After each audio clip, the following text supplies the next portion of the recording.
It's a school night.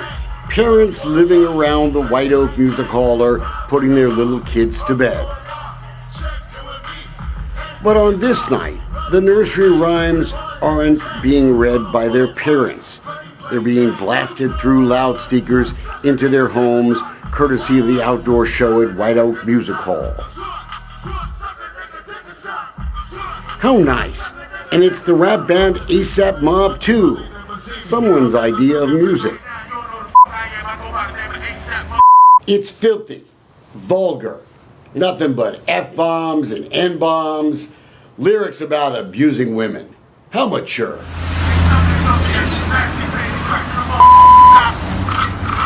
The concert is proof the developers of the White Oak Mosh Pit simply do not care about the thousands of people forced to suffer through their weekly noise assault. I have a CD of one of the songs, and I was wondering if I could take the opportunity to play it. Do we allow that? No. No? Okay. The mayor wouldn't let parent Heidi Landon Green play the music at City Hall, but he did agree to let her read the lyrics. Warning, folks, they are obscene, a way for White Oak to literally shoot the finger at us all.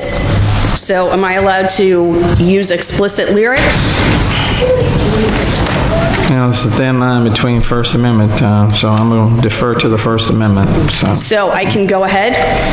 Then let me go ahead and quote these lyrics. And let me say I'm really glad that the school children that were here earlier have left the room. And keep in mind that these were the lyrics that were blasted through our neighborhood, actually several neighborhoods. This is an outdoor venue in the middle of residential properties. And I'm embarrassed to say these words, but I'm gonna go ahead and do it. Better let your bitch go, 'cause she's feeling me. And besides, she a hoe, she him and me.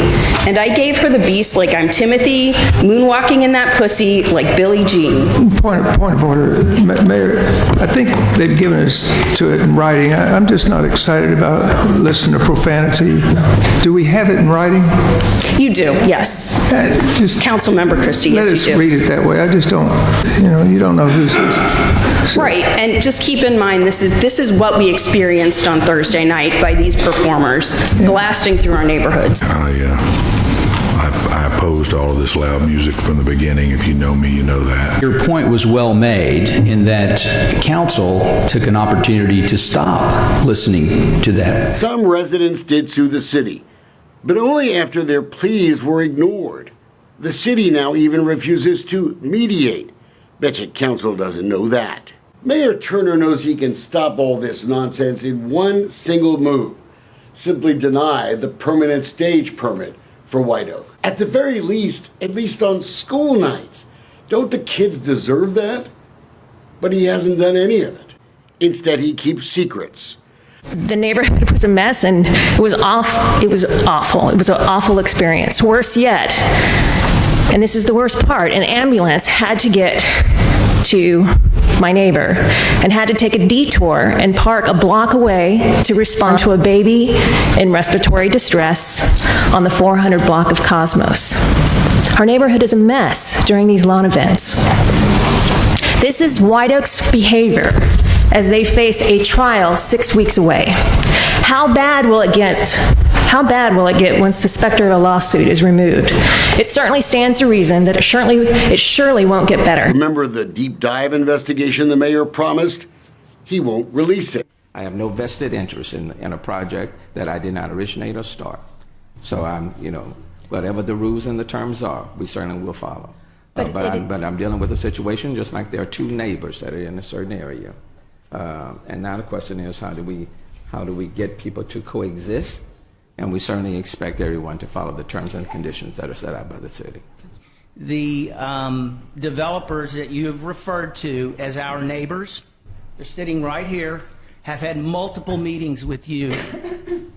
Now, if you make that statement, I'm going to call you out for it because that is not true.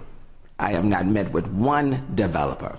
Hey, Mayor, those guys hanging out with you at your campaign fundraiser? Yeah, They're some of the White Oak developers. But we now are, since we are involved in the litigation, we've been attached to the lawsuit that was filed by some of the neighbors. It is now in the hands of a judge who's the one who's determining how many concerts there can still be, when they are. I mean, that is where we are. And so I know there are a number of concerts that are still coming that, before the trial, scheduled for December 11th, I believe. Yes. And I am not familiar with those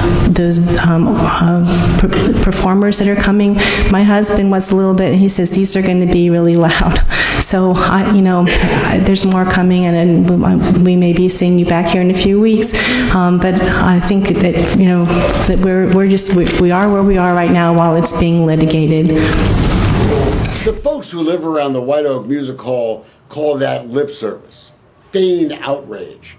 Carla Cisneros may be offended, heartbroken, but she could stop it.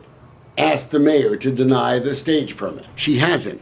She's getting slammed on social media, and she deserves it. This music has continued to infiltrate my home and my daughter's bedroom with no regard for the day of the week, no regard for the curfew, and no regard to the city noise ordinance restrictions. A judge recently granted just 4 more outdoor shows until trial in December. That's right, Mayor, City Council. Let these hard-working families spend their life savings simply because they want to live in peace.